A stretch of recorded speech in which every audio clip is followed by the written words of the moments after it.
Hi hello ನಮಸ್ಕಾರ ಎಲ್ಲರಿಗೂ Mamata food ಕೋರ್ಟ್ಗೆ ಸ್ವಾಗತ. ನಾನು ಇವತ್ತು ಉತ್ತರ ಕರ್ನಾಟಕ ಸ್ಟೈಲಲ್ಲಿ ಗಿರ್ಮಿಟ್ ಮಾಡಿದ್ದೀನಿ ಮತ್ತು ಮೆಣಸಿನ್ಕಾಯಿ ಬಜ್ಜಿ ಕೂಡ ಮಾಡಿದ್ದೀನಿ. ತುಂಬ ರುಚಿಯಾಗಿತ್ತು ಈ ಗಿರ್ಮಿಟ್ಟು. ಈವ್ನಿಂಗ್ ಟೈಮ್ ಸ್ನ್ಯಾಕ್ಸ್ಗೆ ಈ ಥರ ಮಾಡ್ಕೊಂಡು ತಿಂದರೆ ತುಂಬ ಚೆನ್ನಾಗಿರುತ್ತೆ. ಬನ್ನಿ ನೋಡೋಣ ಇದು ಹೇಗೆ ಮಾಡೋದು ಅಂತ.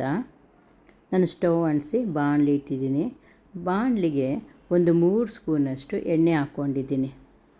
ಎಣ್ಣೆ ಬಿಸಿಯಾಗಲಿ. ಎಣ್ಣೆ ಬಿಸಿಯಾಗಿದೆ. ಇದಕ್ಕೆ 1/4 ಸ್ಪೂನಷ್ಟು ಸಾಸಿವೆ ಹಾಕ್ಕೊಳ್ತಾ ಇದ್ದೀನಿ ಮತ್ತು 1/4 ಸ್ಪೂನಷ್ಟು ಜೀರಿಗೆ ಹಾಕ್ಕೊಳ್ತಾ ಇದ್ದೀನಿ. ಸಾಸಿವೆ ಮತ್ತು ಜೀರಿಗೆ ಸಿಡಿತಾ ಇದೆ. ಈಗ 1 ಹಿಡಿಯಷ್ಟು ನಾನು ಕಡಲೆಕಾಯಿ ಬೀಜ ಹಾಕ್ಕೊಂಡಿದ್ದೀನಿ. ಕಡಲೆಕಾಯಿ ಬೀಜ ಹಾಕೋದ್ರಿಂದ ತುಂಬ ಚೆನ್ನಾಗಿರುತ್ತೆ. ಮೆಣಸಿನ್ಕಾಯಿ ಬಜ್ಜಿ ಕೂಡ ತಿರುಗಿಸ್ತಾ ಇದ್ದೀನಿ ಆ ಕಡೆ.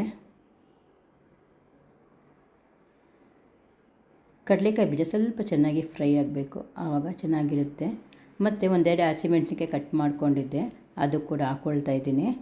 ಮತ್ತು 1 ಹಿಡಿಯಷ್ಟು ಈರುಳ್ಳಿ ಸಣ್ಣ ಕಟ್ ಮಾಡ್ಕೊಂಡಿದ್ದೆ, ಅದು ಹಾಕ್ಕೊಳ್ತಾ ಇದ್ದೀನಿ.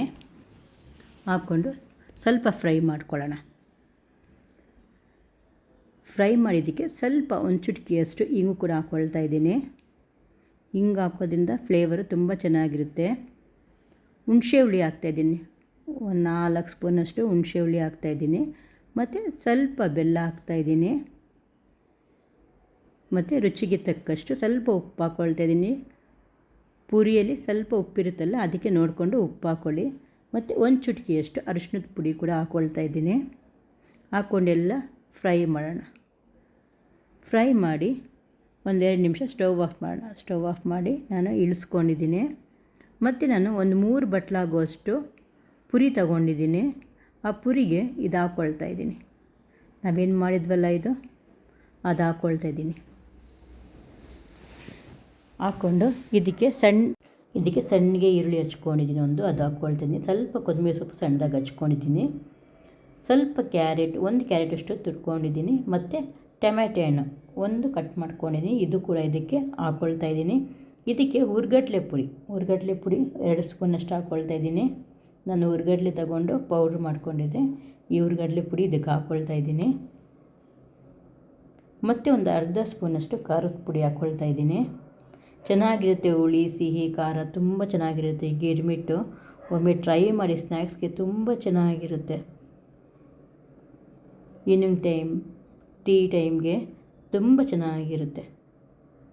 ನೋಡಿ, ನಾನು ಎಲ್ಲ ಮಿಕ್ಸ್ ಮಾಡ್ಕೊಂಡಿದ್ದೀನಿ. ಮಿಕ್ಸ್ ಮಾಡಿಕೊಂಡು ನಾನು ಸರ್ವ್ ಮಾಡ್ಕೊಂಡಿದ್ದೀನಿ.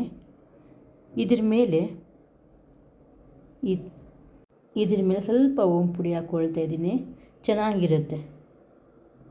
ಟ್ರೈ ಮಾಡಿ ನೀವು. ಮಕ್ಕಳಿಗೆಲ್ಲ ತುಂಬ ಇಷ್ಟವಾಗುತ್ತೆ ಈ ಗಿರ್ಮಿಟ್ಟು. ನಾನು ಮೆಣಸಿನ್ಕಾಯಿ ಬಜ್ಜಿ ಜೊತೆಗೆ ನಾನು ಸರ್ವ್ ಮಾಡ್ಕೊಂಡಿದ್ದೀನಿ.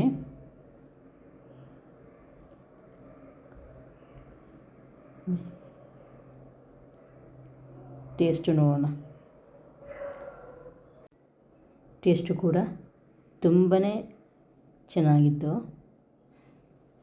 ಮೆಣಸಿನ್ಕಾಯಿ ಬಜ್ಜಿ ಕೂಡ ಖಾರವಾಗಿ ಇದ್ರ ಜೊತೆ ನೆಂಚ್ಕೊಳ್ತೀನಿ. ನಿಮಗೆ ಈ ಗಿರ್ಮಿಟ್ ಇಷ್ಟ ಆದರೆ ಪ್ಲೀಸ್ ಲೈಕ್ ಆ್ಯಂಡ್ ಶೇರ್.